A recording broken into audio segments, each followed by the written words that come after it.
If you truly want to master yourself, I think the greatest thing you can do is asking yourself the question, what's the one thing? In the sense of, what's the one thing that I can do right now or that I can focus on that's going to have the greatest possible impact on my life? Or in other words, what's the one thing that I can do right now or that I can focus on that's going to bring me closer to being the best possible version of myself? And this question and its answer can be more general. It can be, I need to find my purpose. It can be, I need to become more mindful. It can be, I need to develop more self-discipline. But this question and its answer can also directly be applied to our daily lives. So the answer to this question, what's the one thing? It can also be, today I need to practice meditation. It can be, today I need to start that project that I've been avoiding for so long. It can be, today I need to study. Today I need to read a book on philosophy and the meaning of life. It can be a number of things. And if you maybe don't know what you're supposed to do, if you don't know your one thing, then this leads me to the second point of this video, and that is that we really need to examine ourselves and our life. And even if we know what our one thing is, we still need to examine our lives, because we always need to refine our one thing and bring it into a deeper alignment with ourselves. And there are always going to be periods in our lives where we're maybe confused, sad, or depressed for whatever reason. And especially then, in those moments, it's good if we've examined ourselves and if we continue to examine ourselves. The ancient Hindus, long before the Greeks, have said, know thyself first. Because if you don't understand yourself, basically, fundamentally, whatever you do will still be the activity of illusions. So when we examine our lives, when we examine ourselves, I think for the sake of understanding, we can divide ourselves into our interior and into our exterior, into our inner world and our outer world. So in the inner world, we have our feelings, our thoughts, and you could also say our body, but you could also say that the body is part of the outer world. And especially in the outer world, it's all about our behavior and the things we do. And the clip I've just shown, it was from Krishnamurti. And I think he even talked about something that's beyond our inner world and our outer world. That's neither of those, but also both of them. But I will talk about this later in this video, in the chapter of knowing eternity. So when we examine ourselves, I think there are two main methods that we can use. And the one is simply just using our intellect, using our reason, analyzing ourselves, maybe writing stuff down about ourselves, reflecting on that, and just really,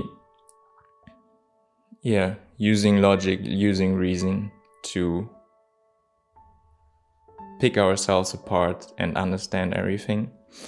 But then there's also the method of mindfulness or of meditation, of simply observing ourselves and observing our thoughts, observing our feelings, observing our behavior. And essentially, I think you cannot just use one of those methods. I think you need to use both of them. I think we need to integrate them. And then if we use both of them, we can get a very holistic or very profound and deep understanding of ourselves. And I think one of the greatest resources that we can use is Maslow's hierarchy of needs, or his pyramid of needs. Although it's interesting to know that he never himself designed a pyramid. He just wrote about all of our needs. And if we closely look at them, I think using this pyramid or understanding all of our needs is just one of the greatest or best ways to find our one thing and to understand ourselves. Because if we closely look at this, we can see that we have physiological needs, safety needs, belonging needs, self-esteem, and self-actualization. They are all needs that we have, and they are not limited, let's say. It's not that you need to fulfill the first one, then you can fulfill the second one, and so on. They're all kind of happening at the same time, but it can be that you're working on self-actualization, on morality, creativity, experiencing purpose, meaning, inner potential, but you haven't covered your safety and security.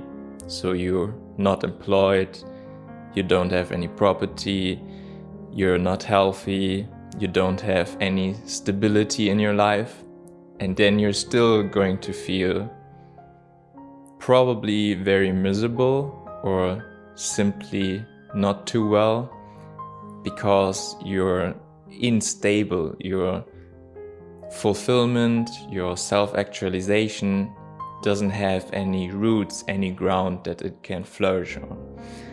And all of these stages, or all of those categories, they all kind of work together like that. And we all need to balance them, or we all need to fulfill all of those different needs so that we can flourish and that we can really master ourselves. And Maslow even added another category or another stage to this hierarchy, which he called transcendence.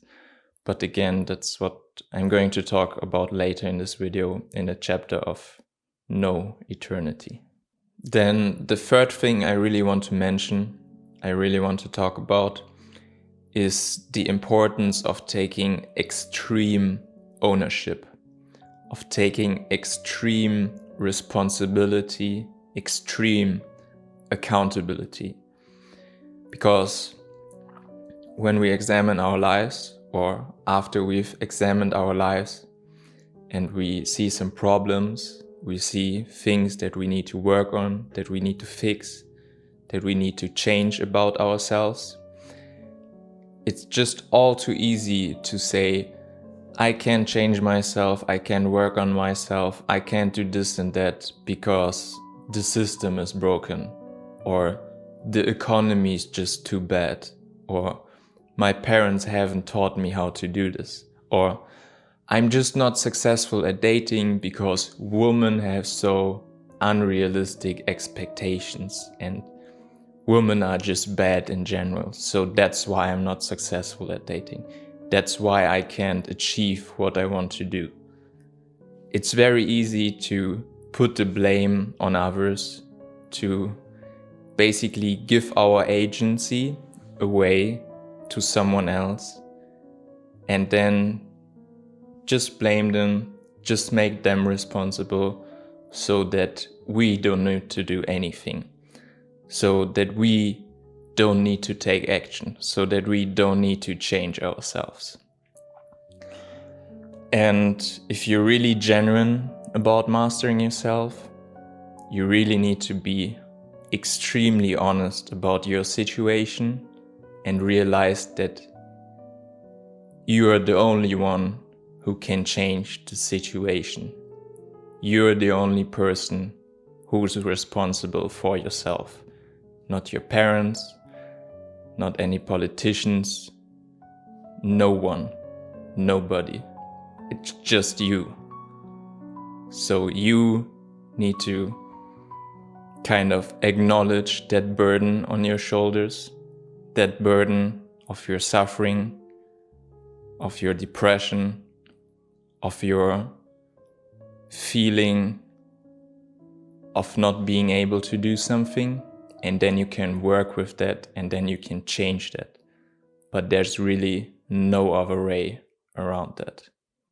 And then when you've examined yourself, when you've taken extreme ownership, extreme responsibility for where you are in life, for your circumstances, for the situation that you found yourself in, and when you found your one thing, then the only thing left to do is just to take extreme action, to take massive action, to make your dreams a reality, to bring them to life, to bring them to fruition. Because you can have the highest ambitions, the most noble intentions, but they are not worth anything if you don't work on bringing them to life, if you don't work on realizing them. There's no other way around it. And of course you can watch 1,000 videos, you can read 1,000 books, you can know something about everything, but it's all worthless if you don't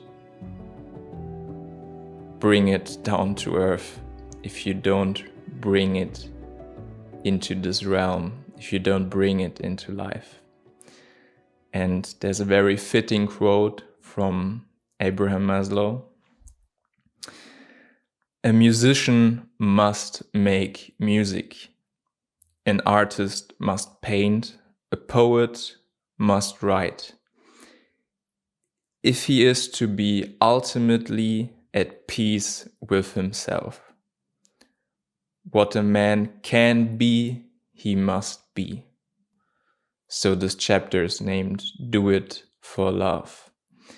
And I've took this quote from the book The Way of the Superior Man by Deida, and I think it really just pinpoints or expresses this in a very noble fashion.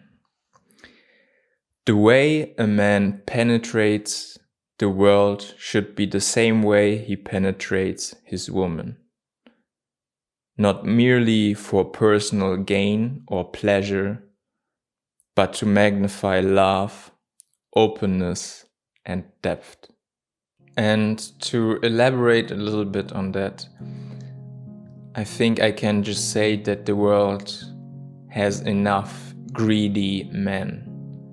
The world has enough egoistic people.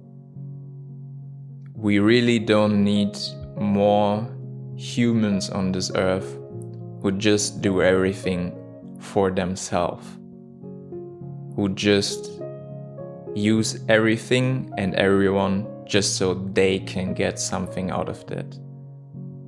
And we really need leaders, we need men, but also women who step up, who provide value, who support their communities, who take care of other people, who take care of animals, and who take care of Mother Earth, of this planet that we found ourselves on. So I think the greatest thing you can do is to basically become a benevolent king, to be someone who's doing something for the greater good, who's trying to have an impact on this world in the sense that he tries to direct his energy and his life force to make this world a better place. And now I'm coming to what Krishnamurti has been talking about, what Abraham Maslow kind of got a glimpse on or into transcendence. And the thing is, we live our lives just revolving around our attachment to things, our personal perspective on things, and it comes with a lot of confusion and inability to sense who we are at our deepest level, who we are behind our thoughts, our emotions, the things we do every day. And for this, I have another quote from Deida. Eternity must be a man's home, moment by moment. Without it, he is lost, always striving, grasping at puffs of smoke. A man must do anything necessary to glimpse and then stabilize this ever-fresh realization and organize his life around it. And Deida also says, nothing that has ever happened made any difference to the one who you are. And Jesus has also talked about this. The Buddha has also talked about this. There have been many highly realized beings who have talked about this wisdom, who have talked about the most fundamental aspect of reality. And if you haven't looked into that, if you're not working on also realizing what I've just talked about for yourself, you can reach out to me. You can also look on the internet or on YouTube. There are many great teachers who have been talking about this, who are still alive, who are still talking about this, like Moji, like Eckhart Tolle, like Ramdas. He also passed away a few years ago. But there have also been great teachers in the past, like Swami Vivekananda, like Yogananda. There are too many people to mention, but I really want to make you aware of this possibility, and I would wish for you to just look into this a little bit. And then the last thing I want to say, the last thing I want to mention, and it maybe even goes without saying, but it's extremely valuable, it's extremely important even to find a mentor for yourself, or to reach out to people who are way farther ahead than you, or who are very close to something that you want to be or that you want to become. Because these people have went through the same struggles that you are facing. And if you find a connection with someone like that, they can just give you so much, and they can really guide you through your journey of mastering yourself. And with that along, or something that falls into the same category, is the importance of finding your tribe, finding like-minded people who are in the same situation as you and who are working towards the same goals as you. Because if you have this kind of community, this kind of sangha, this kind of fellowship, people around you who only want the best for you, who only want the best for themselves, it's just another great resource, and it makes a lot of things a lot easier. Then if you are just completely all alone by yourself.